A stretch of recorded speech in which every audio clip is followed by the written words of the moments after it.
What if I told you there's one number that can completely change your relationship with money? The line between people who struggle and those who build real wealth.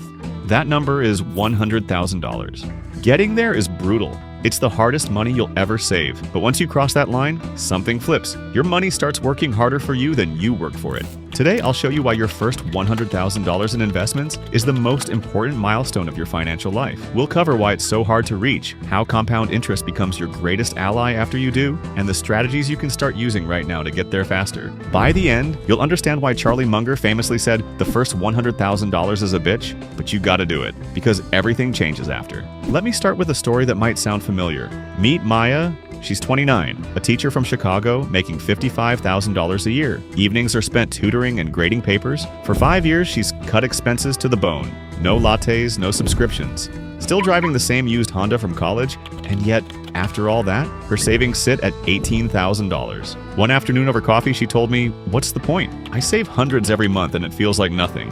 If you've ever felt like Maya, this video is for you. See, Maya represents millions of Americans who are stuck in what I call the savings trap. They're doing everything right. They're budgeting, cutting expenses, and putting money away, but they're not seeing the exponential growth they've heard about. Here's why Maya and millions like her are struggling. In the beginning, your own contributions absolutely dwarf your investment returns. Think of it like rolling a snowball. At first, you're scooping handfuls of powder just to make something the size of your palm. It's awkward, slow, and takes endless effort. That's exactly where Maya is right now. Let's look at the numbers. Say you save $10,000 a year and invest it in a diversified index fund, earning 5%. After 1 year, you've put in $10,000 and made about $500 in returns. $500, which feels like pocket change compared to the sacrifice. Even after 5 years, you've contributed $50,000 and your portfolio is only about $57,000. Research shows that until you hit $100,000, roughly 80% of your progress comes from your own pocket. Compound interest is basically sitting on the bench.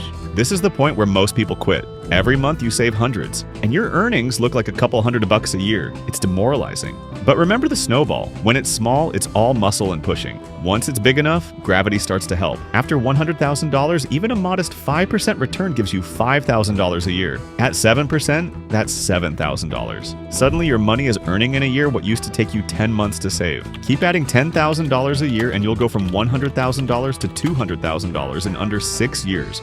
30% faster than the first climb.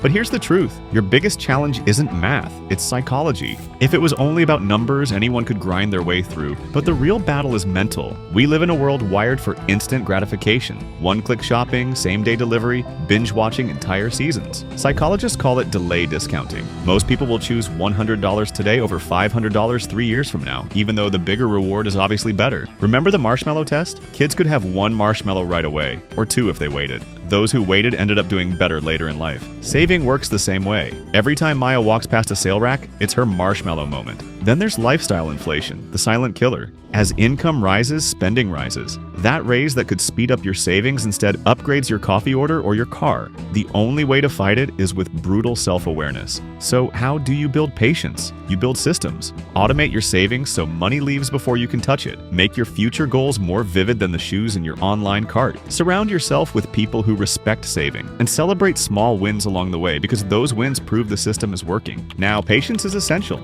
but let's talk about how to get there faster. Cutting out coffee won't make you rich, but cutting $500 a month from housing or transportation just might. Focus on the big 3 expenses: housing, transportation, food. Small tweaks here have a massive impact. Move to a slightly cheaper apartment. Drive a reliable used car instead of a brand new one. Cook more at home. Then boost your income. Negotiate a raise. Switch to a better paying role. Use your skills for freelancing, consulting, tutoring. That extra $500 a month invested consistently could shave years off your journey to 6 figures. Invest simply. Low-cost index funds. Diversified ETFs. Automate contributions so you never forget. Take advantage of employer matches, that's free money. And every time your income rises, increase your investment rate before lifestyle creep catches you. Side hustles aren't just about cash, they give you agency. Maya's tutoring brought in $400 a month and gave her proof she could move her financial life forward. Ask yourself, what's your version of that? And when you finally hit $100,000, here's what changes. You log into your account, 6 figures. Years of discipline staring back at you, and suddenly you think differently. You don't just spend money, you use it. At 7% returns returns that $100,000 earns about $7,000 a year while you sleep. At $200,000, your returns match a whole year's savings. At $500,000, you're making $25,000 to $35,000 passively. Charlie Munger said it best: "The hardest part is the first $100,000. And it's not the money, it's the mental shift. Once you cross it, you have options. You can take career risks, fund a small business, handle emergencies without panic. But here's the trap: you see six figures and relax. Don't. Lifestyle creep and bad investments can undo years of work. The snowball still needs steering. Today, Maya sits just over $100K. It took her 7 years, not because she's a financial genius, but because she knew two things. The first climb is slow and thankless, and patience turns the climb into a glide. If you're at zero, start by calculating your net worth. Automate your investments, even if it's $100 a month. Increase it with every raise. Cut the biggest expenses first. Grow your income through skills. Every wealthy person you admire had to roll their first snowball the same way you will, one handful at a time. The journey to $100,000 will test your patience, discipline, and your ability to delay gratification. But once you push it over the crest, money stops being a source of stress and starts working for you. The only question is, will you push long enough to get there?